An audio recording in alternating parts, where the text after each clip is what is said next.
Friends, రెండో promo వచ్చింది. రెండో ప్రోమోలో తనుజ ఏడుస్తుంది, ఇమ్మానుల్ ఏడుస్తున్నాడు.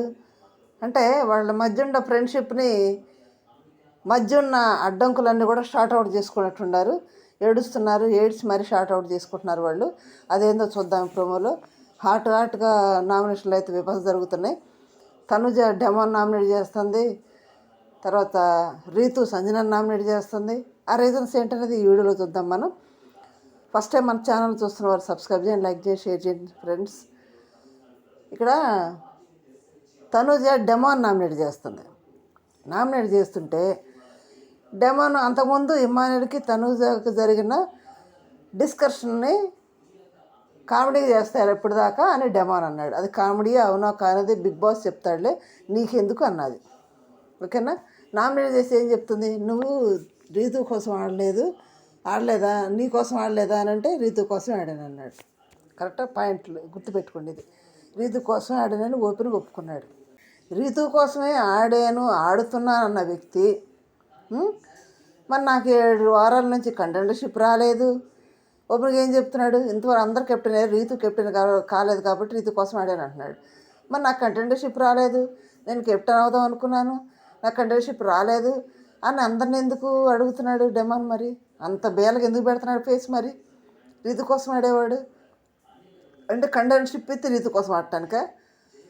మరి నా కంటెండర్షిప్కి హెల్ప్ చేస్తానని చేయలేదు ఇమానుల్ తీసేసాడు. మరి వాళ్ళందరి మనసులో ఏముంది, ఇతనికి ఏదైనా ఇస్తే రీతుకి హెల్ప్ చేస్తాడు, రీతు కోసమే ఆడతాడు, ఇతని కోసం ఇతను ఆడాడు అనేది అందరి మైండ్లో ఉంది, ఆడియన్స్ మైండ్లో కూడా ఉంది. అక్కడ ఒకవేళ అతను ఓపెన్గా కంటెండర్షిప్ వచ్చినాకైనా, ఇప్పుడు నేను కళ్యాణ్ ఎందుకు నామినేషన్ అంత ర్యాష్ అయ్యాడు, అక్కడ బ్లూ టీంలో ఉండి హంగరీ దాంట్లో కూడా నిన్ను తీసేస్తాను కానీ సైలెంట్గా వెళ్ళాడు. సైలెంట్గా నవ్వుకుంటా వెళ్తావు, మళ్ళీ పైగా కంటెండర్షిప్ నాకు ఇవ్వలేదని బాధపడతావు. నువ్వు ఇస్తేనేమో ఇలా నువ్వు డిపెండ్ చేసుకోకుండా అరవకుండా నువ్వు లేచి వెళ్ళిపోతుంటావు. ఇది కరెక్టా అని నా కళ్యాణ్ కోప్పడింది. అదే నువ్వు మాట్లాడవు ఏం లేదని మాట్లాడాడు. సైలెంట్కి వెళ్ళావు ఎందుకని? సైలెంట్కి ఎందుకు వెళ్ళాడు? అక్కడ ఉండి రీతు కోసం ఆడటానికి ప్రయత్నం చేశాడు. రీతు కోసం ఆడలేదు మనసులో ఉంది కాబట్టి సైలెంట్కి లేచి వెళ్ళాడు. అది ఓపెన్గా చెప్పొచ్చు కదా, రీతు కోసం ఆడుతున్నారా, రీతు కెప్టెన్ చేయలేదు కదా, నాకు చాలాసార్లు సాక్రిఫైస్ చేసింది అని ఓపెన్గా చెప్పొచ్చు కదా. ఓపెన్ అప్ అవ్వడం, మాట్లాడడం, కోపడ్డం, ఇట్లయితే ఎట్లా? హౌస్లో ఒక్క ఆట ఒక్కటే సరిపోయిద్ది. హౌస్లో ఆట ఒక్కటే ఉండదు కదా. కోపాలు ఉంటాయి, తాపాలు ఉంటాయి, ఏడుపులు ఉంటాయి, తనులు ఉంటాయి, గుద్దులాట ఉంటాయి, ఎంటర్టైన్మెంట్ ఉంటుంది, క్యారెక్టర్ ఉంటుంది, అన్నీ ఉంటాయి బిగ్ బాస్ హౌస్లో. ఒక్క ఆట ఒక్కటే ఉండదు. నేను నాకు సార్ ఏమన్నారు, నీ లాయరా, నీకు మాట్లాడటం రాదా, నువ్వు ఎప్పుడు మాట్లాడతావయ్యా అన్నప్పుడన్నా మాట్లాడాలి కదా. ఇప్పుడు ఏదో 2 మాటలు మాట్లాడి సైలెంట్ కూర్చున్నాడు, రీతు దగ్గరుకుంది. ఇప్పుడు నామినేషన్లో నిన్న కూడా పోయిన నామినేషన్లో కూడా ఇమ్మానుయల్ డెమాన్ నామినేషన్లో కళ్యాణ్ రాడుతోటి రీతు వచ్చినాక పెద్ద అయిపోయింది. అది ఎందుకు వస్తుంది మధ్యలో? కెప్టెన్ నుండి ఏం పని నుండి వచ్చింది? ఇప్పుడు కూడా తనుజ డెమాన్ నామినేట్ చేస్తుంటే మధ్యలో రీతు వచ్చేస్తుంది. ఎందుకు వస్తుంది? ఇదే రీతు చేసే తప్పు. డెమాన్కి నోరు లేదా మాట్లాడటానికి? డెమాన్ ఏం చేస్తాడు తెలుసా, తను ఎంటర్ అవ్వడం సైలెంట్ అయిపోతాడు. ఇక ఆడవాళ్ళు చూసుకుంటారులే, నాకెందుకు వచ్చిన వాళ్ళే అని దొరబరించుకొని సైలెంట్గా నిలబడతాడు. అప్పుడు కూడా అంతే, కళ్యాణ్ అది తిట్టుకుంటూ ఉండారు. కళ్యాణ్ బ్యాడ్ వర్డ్స్ వాడేసారు, ఇవన్నీ జరిగినా కానీ సైలెంట్గా ఉన్నాడు. ఏం మాట, నాకెందుకు వచ్చిన వాళ్ళ వాళ్ళే తిట్టుకుంటారని. ఇది ఎక్కడ న్యాయం? ఇదేంది అసలు? ఏంటమ్మా మాట్లాడటం రాదా? రీతు ఎందుకు మాట్లాడతాం మధ్యలో? వాళ్ళ నామినేషన్ రీతు దూరింది. రీతు కోసం ఆడతారు ఓపెన్గా చెప్తున్నాడు కదా, ఓపెన్గా చెప్పాడు. మరి కాదన్నట్టు బొకాయిస్తే రీతు లేచి, ఇదే తప్పు. ఎవరి నామినేషన్లు ఎవరో దూరుతున్నారు. ఏదైనా తన అవకాశం వచ్చి మాట్లాడమంటే అప్పుడు మాట్లాడాలి. కానీ డెమాన్కి నోరు లేదా మాట్లాడటానికి? అన్నీ రీతు మాట్లాడేస్తుంది. అట్లా చేసేస్తుంది ఆ డెమాన్ని. కాదు, డెమాన్ సేఫ్ గేమ్ అది. డెమాన్ మాట్లాడడం, తను మాట్లాడటం మొదలుపెట్టిందంటే వాళ్ళు అనుకుంటారు నాకెందుకు సైలెంట్గా ఉండిపోతాడు. ప్రతిసారి ఇమ్మానుయల్ ఏమని నామినేట్ చేశాడు, నాకు కంటెండర్షిప్ ఇవ్వలేదు, నాకు హెల్ప్ చేస్తానని చేయలేదు, నేను 4 వారాలు అయింది, 7 వారాల నుంచి కంటెండర్షిప్ రాలేదు, నాకు నేను ట్రై చేస్తాను ఎవరు ఇవ్వట్లేదు, నాకు ఛాన్స్ ఇవ్వట్లేదు, రెబల్ టాస్క్లో కూడా నన్ను తీసేశారు. మరి ఎంత ఏడుపు ఎందుకు ఏడవాలి డెమాను? తనేదో కెప్టెన్ అయిపోవటానికి పాకలన్నట్టు అందరు నామినేట్ చేసి రిజల్ట్ పెట్టి, అంటే కంటెండర్షిప్ ఇస్తే కెప్టెన్ అయ్యి ఇట్లా రీతుని కెప్టెన్ చేయడానికి చెప్పొచ్చు కదా ఓపెన్గా. కంటెండర్ అయితే రీతుని హెల్ప్ చేస్తారు కానీ చెప్పొచ్చు కదా ఓపెన్గా. అదేనంటే ప్రతి ఒక్కళ్ళని నాకు కంటెండర్స్ ఇవ్వలేదు, నాకు హెల్ప్ చేయలేదు, కళ్యాణ్ నాకు అప్పుడు హెల్ప్ చేయలేదు, ఎప్పుడు ఏ బర్త్డే టాస్క్లో తీసుకొచ్చి అవుతాడు అదేమనంటే బెటర్ నన్ను తీసేసాడు, అప్పుడు స్టాండ్ తీసుకోలేదు తనుజ. ఇది కాదు, కంటెంటర్షిప్ ఇవ్వనందుకు ఎందుకు ఇవ్వలేదని డిఫెండ్ చేసుకోవాలా. ఇచ్చినాక ఒకళ్ళు తీసేస్తుంటే కూడా ఎందుకు తీసేస్తానని డిఫెండ్ చేసుకోవాలి, రేజులేందని అడగాల. అది వదిలేసి ఈ రేజు ఇస్తేనే రీతు ఓపెన్గా చెప్తున్నాడు రీతు కోసం ఆడుతున్నాడంట. అంటే రీతు కోసం అన్నాడు హౌస్లో, అంటే ఆ పేరెంట్స్ ఏం గుర్తు రావట్లేదు. రీతు కోసం ఆడుతున్నా, రీతు కోసం ఉంటున్నా, రీతు కోసం తింటున్నా, రీతు కోసం అవుతున్నా, ఇదే, వేరేది ఏం లేదు. ఇక డెమాన్ అన్నంగా రీతు వచ్చేస్తుంది బయటికి. మరి రీతుని అన్నటప్పుడు డెమాన్ వస్తున్నాడా? అది ఎందుకు రీతు గ్రహించదు? డెమాన్ అంటే రీతు వచ్చి మాట్లాడుతుంది, 100 మాటలు మాట్లాడిద్ది, అని శత్రువుని చేసుకుంటే తనుజ మీద గయ్యని వస్తుంది. నిన్న సంజన మీద కూడా గయ్యని వెళ్ళింది. మరి ఇప్పుడు ఎందుకు డెమాన్ ఎందుకు మాట్లాడడం? ఇప్పుడు రీతుని అనేటప్పుడు డెమాన్ ఎందుకు మాట్లాడడం? డెమాన్ అంటే రీతు మాట్లాడుతుంది కదా, అది ఎందుకు రీతుకు అర్థం కావట్లేదు? ఇంకా అర్థం చేసుకుంటుందా? 2 వారాలు ఉన్నాయి, ఇంకేమైనా క్లియర్ చేసుకొని వాళ్ళ గేమ్లు ఆడుకొని ఒక స్ట్రాటజీ చేసుకొని ఉండదా? ఉండాలి కదా. అయితే రీతు క్యాలిక్యులేషన్ ఏంటంటే, నాకు తెలిసి నేను ఆలోచించింది ఏంటంటే, డేంజర్ జోన్లో నా పర్సన్నే టార్గెట్ చేసింది. పోయిసారి డేంజర్ జోన్లో ఎవరున్నారు? సంజన ఉంది కదా, ఇప్పుడు సుమన్ శెట్టి ఉన్నాడు. డేంజర్ జోన్లో వాళ్ళని లేపేస్తేనే నేను సేవ్ అవుతాను అనే ఆలోచన ఖచ్చితంగా ఎవరైనా ఆలోచిస్తారు. ఎవరైనా కానీ డేంజర్ జోన్లో ఉండాలని టార్గెట్ చేస్తారు. వీళ్ళకి ఓటింగ్ తక్కువ ఉందిరా, వీళ్ళ నామినేట్ చేసి సరే వెళ్ళిపోతారు బయటికి అనే కాన్సెప్ట్ తోటే రీతు సంజనాని సంజన ఇద్దరే నామినేట్ చేస్తా వచ్చింది. ఎందుకు? తను సేవ్ అయిపోయింది, తనకు ఒక 1% పైనే ఉంటుంది కాబట్టి తను సేవ్ అవ్వచ్చు వీళ్ళు వెళ్ళిపోతే అనే ఉద్దేశంతో వాళ్ళనే పట్టుకొని నామినేట్ చేయడం మొదలుపెట్టింది రీతు గేమ్ స్ట్రాటజీ చూడండి. తర్వాత డెమాన్ దెబ్బ దగ్గర బాధపడుతుంటే సాటుకు వచ్చి దండం పెట్టి ఏడుస్తుంది. అంటే ఈ విధంగా సింపతి క్రియేట్ ఓటింగ్ కోసం కూడా రీతు ట్రై చేసింది. ఆ డేంజర్ జోన్లో కనుక డెమాన్ ఉండా కానీ నేను గెలవటానికి ఆడు ఎవడైనా సరే బయటేస్తుంది, గెంటేస్తుంది కూడా రీతు. పక్కా ఇది రాసి పెట్టుకోండి. రీతు మైండ్ ఏంటంటే, అక్కడ డేంజర్ జోన్లో కనుక డెమాన్ ఉన్నా కానీ నామినేషన్లో నెక్స్ట్ బతికిపోయి నెక్స్ట్ వస్తే ఆ నెక్స్ట్ టార్గెట్ డెమాన్నే చేసింది. అది ఎవరైనా సరే, డెమాన్ అయినా తనుజ అయినా ఎవరైనా సరే, తను గెలవటానికి డెమాన్ అడ్డం ఉండగానే తన్నేస్తుంది పక్క.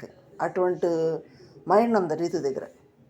ఇప్పుడు అట్లా చేస్తుంది తనుజని కానీ దివ్యని కానీ సంజనాని కానీ అట్లా చేసింది కదా. దివ్య వెళ్ళిపోయింది, సంజన డేంజర్ జోన్లో కూడా సంజన టార్గెట్ చేసింది. రీతు మైండ్ అది మీకు అర్థమైందా? రీతు మైండ్ ఏంటంటే, డేంజర్ జోన్లో ఉండాలని టార్గెట్ చేస్తే వాళ్ళు వెళ్ళిపోతాను, నేను బతికిపోతాను ఒకటి. రెండోది, ఆ డేంజర్ జోన్లో ఆ పొజిషన్లో డెమాన్ ఉన్నా కానీ తనుజ ఎవరున్నా కానీ, డెమాన్ అంటే ఇష్టం కాబట్టి డెమాన్ ఉన్నా కానీ తన్నుద్ది అంతే. తను గెలవటానికి డెమాన్ అయినా పక్కన పెట్టుద్ది, తోసేసిద్ది. దాన్ని సింపతిగా క్రియేట్ చేసుకోవాలి. సత్తా టాలెంట్ ఉన్న పర్సన్ రీతు. మీరేమంటారు ఫ్రెండ్స్? కామెంట్ చేయండి. ఓకే, ఇక్కడ డెమాన్ నామినేట్ చేసింది తనుజ.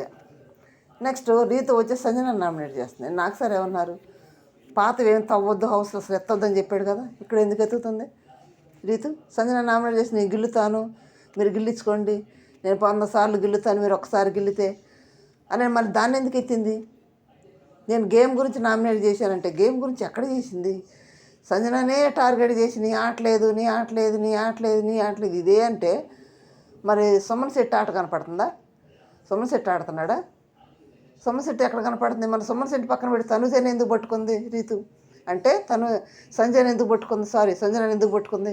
సంజన డేంజర్ జోన్లో ఉండేసింది కాబట్టి మళ్ళీ నామినేట్ చేస్తే పోయిద్దని. అర్థమవుతుందా? తర్వాత సంజన ఏమంటుంది, నీకు నాకు పాత పగలు ఏమైనా ఉన్నాయా? మరి ఎందుకు పాతదాన్ని ఎత్తున్నావు? అవి ఎత్తొద్దు, పాత ఏమి ఎత్తొద్దు, ఇప్పుడు ఏమనుంటే చెప్పు అంటుంది. పాత ఏం వద్దు, ఇప్పుడు ఏమంటే చెప్పు అంటుంది కదా. అది కాదు చెప్పాలి. అదేమీ లేకుండా నేను గేమ్ పరంగా మాట్లాడి నువ్వు పర్సనల్గా తీసుకుని నేను పర్సనల్గా నేను ఎప్పుడైనా చేశానంటే పర్సనల్గా చేసింది. అదొక ఆమె స్ట్రాటజీ, అది సంజన స్ట్రాటజీ, అది కావాలని చేసింది కాదు, అదొక స్ట్రాటజీ. ఆ స్ట్రాటజీ ప్రకారం చేసింది, క్లిక్ అయింది, టాప్ 5కి వెళ్ళిపోయింది. అర్థమవుతుంది మీకు? స్ట్రాటజీ ఏదో ఇంతకుముందు కూడా హిందీ దాంట్లో దేంట్లో బిగ్ బాస్లో చేసిందంట సంజన, సేమ్ స్ట్రాటజీ ప్లే చేసిందంట, వర్కౌట్ అయింది అక్కడ. అదే స్ట్రాటజీ ఇక్కడ ప్లే చేసింది, ఇక్కడ వర్కౌట్ అయింది. ఓకే, లేకపోతే ఇటు అతుక్కొని కూర్చున్న దానికను చూడలేక అద్దప్పుడు మూసుకొని అడి తిరిగిన దానికి సంబంధం ఉంది? ఆ మాటకను చేతులతో చూపించిన దానికి సంబంధమే లేదు కదా. స్ట్రాటజీ, కేవలం స్ట్రాటజీ. ఆ స్ట్రాటజీలో బలైంది ఎవరైతే రీతు, డెమాన్ బలయ్యారు. రీతు బలైంది, మెయిన్ రీతు బలైంది. అక్కడ రీతు క్యారెక్టర్ అంతా బ్యాడ్కి వెళ్ళిపోయింది బయటికి. ఓకే, అది స్ట్రాటజీ, అది ప్లే చేసి వర్కౌట్ అయింది. అది ఎత్తొద్దు అంటది, దెబ్బతిన్నది కాబట్టి రీతు మళ్ళీ అది ఎత్తుంది. కానీ నాకు సరే ఎత్తొద్దు అన్నాడు కాబట్టి మళ్ళీ అదే రీతిని పెట్టి ఎత్తుంది కాబట్టి నాకు సరే ఏమని అంటాడేమో. ఆ అమ్మాయిని రీతుని చూడాలి మనం. ఓకే, నెక్స్ట్ వచ్చి ఇక్కడ తనుజ ఇమ్మానుయేల్ని పట్టుకొని, ఏమో నా ఫ్రెండ్ నువ్వు, నా మనసులో ఏమైనా అనిపించినా, నాకు ఏదైనా బాధ కలిగినా, నా మైండ్లో ఏదైనా తిరుగుతున్నా కానీ నీకే చెప్పు, ఎందుకంటే నువ్వు నా ఫ్రెండ్ కాబట్టి అనేది కరెక్ట్. ఎందుకంటే ఏదైనా నామినేషన్లో ఏదైనా పాయింట్ ఇద్దరినా తర్వాత అడుగుతుంది, ఏమో నేను కరెక్ట్గానే మాట్లాడానా, ఏమైనా రాంగ్ స్టెప్ వేసానా, అడగండి అన్నానా అంటే అని ఇమ్మో అంత చెప్పేది. ఇమ్మ అని అట్లా కాదు, అట్లయితే బాగుండేది, ఎట్లయితే బాగుండేది సజెషన్ కూడా ఇచ్చిన రోజులు ఉన్నాయి తనుజకి. అట్లా చాలాసార్లు కూడా ఇమ్ముతో మాట్లాడింది, ఇమ్ముతోటి క్లియర్ చేసుకుంది. అది కరెక్టా కాదనేది కూడా ఇమ్మానుయేల్తో మాట్లాడింది తనుజ, అది కరెక్ట్. అయితే అక్కడ ఏదో జరుగుతుంది మొత్తానికి, దానికి సంబంధించి ఇక్కడ షార్ట్అవుట్ చేసుకుంటున్నారు ఇద్దరు కూడా. చివరికి వచ్చేసింది, ఇంకా ఫ్రెండ్లీగా ఉంటే మంచిది కదా, ఏమైనా ఉంటే కూడా తీసేసుకోవాలి, షార్ట్అవుట్ చేసేసుకోవాలి బయటికి వెళ్ళే లోపు, చేసుకొని మొత్తం బయటకు క్లియర్గా వెళ్ళాలి కాబట్టి షార్ట్అవుట్ చేసుకుంటుంది. దానికి ఇమ్మానుయేల్ ఏమంటున్నాడు, అలా ఇమ్మానుయేల్ కూడా చాలాసార్లు బాధపడ్డాడు. ఎందుకు నాకు హౌస్లో సపోర్ట్ లేదంటే, హెల్ప్ చేసిన ఇమ్మానుయేల్ మొహం పట్టుకొని నాకు ఎవరు సపోర్ట్ లేరు, ఒక బర్నీ గారు సపోర్ట్ చేసాడు, నాకు హెల్ప్ చేసాడు అని అంటే ఎవరికైనా బాధేసింది కదా. నువ్వు అట్లా అన్నప్పుడు కూడా నేను ఎన్నిసార్లు బాధపడ్డాను, నీకు ఆల్రెడీ చెప్పాను తనుజ, నువ్వు నన్ను హర్ట్ చేస్తే నేను కోలుకోవడానికి చాలా టైం పడుతుంది తనుజ అని కూడా నీకు చెప్పాను, అయినా నన్ను హర్ట్ చేసావు, నువ్వు నాకు ఎంత బాధగా ఉంటుందని. ఇద్దరు బాధలు ఓకే, ఇద్దరు బాధలు కరెక్టే, ఇద్దరు బాధలు కూడా కరెక్టే. కానీ పక్కకి వెళ్ళి తనుజ గురించి మాట్లాడటమే ఆమె నచ్చట్లే. వచ్చేసాడు ఇమ్మానుయేల్, ఎందుకంటే ఇక్కడ మాట్లాడతాడు, అక్కడికి వెళ్ళి మాట్లాడటం. తర్వాత దివ్య ఇమ్మానుయేల్ని మ్యానిపులేట్ చేసి తనుజకు దూరంగా పెట్టింది, వాళ్ళిద్దరి మధ్య నిప్పు పెట్టింది, తనుజని నెగిటివ్గా చిత్రీకరించింది దివ్య. అది ఇమ్మానుయేల్ బ్రెయిన్లో కూడా ఉంది, ఇమ్మానుయేల్ కూడా అలాగే చేశాడు. అది వాస్తవం, హౌస్ లైవ్లో చూసాడు, క్లియర్గా అర్థమవుతుంది పక్కన ఏం మాట్లాడతాడు అనేది. అది ఇక్కడ షార్ట్అవుట్ చేస్తున్న ఇద్దరు ఫ్రెండ్లీగా ఉంటున్నారు కాబట్టి ఇంకా ముందు కూడా అలా ఉండాలనేది మనస్ఫూర్తిగా మనం కోరుకుందాం. ఫ్రెండ్స్ కాబట్టి వాళ్ళు ఇడిపోకూడదు, మనస్పర్ధలు అనేది ఉండకూడదు కాబట్టి అది వాళ్ళ షార్ట్అవుట్. మీరేమంటున్నారు ఫ్రెండ్స్? ఇద్దరు ఫ్రెండ్స్కి ఒకటి అవటం మంచిదేనో, ఏమన్నట్టు క్లియర్ చేసుకోవటం మంచిదే కదా, చిన్న కామెంట్ చేయండి. మరి రీతు, డెమాన్, తనుజ నామినేషన్ మధ్యలో దూరిపోవటం, ప్రతి దాంట్లో దూరిపోవడం, నేనున్నానని పుడింగలా దూరిపోవటం, అది కరెక్టా? అది పుడింగలా దూరిపోవటం వల్ల ఈ డెమాన్ సైలెంట్ పోతున్నాడు, వాళ్ళు కొట్టుకుంటారు, నాకు ఎందుకంటే సైలెంట్ ఉంటుంది, ఇది కరెక్టా? చిన్న కామెంట్ చేయండి, లైక్ చేయండి, షేర్ చేసి సబ్స్క్రైబ్ చేయండి. Thank you.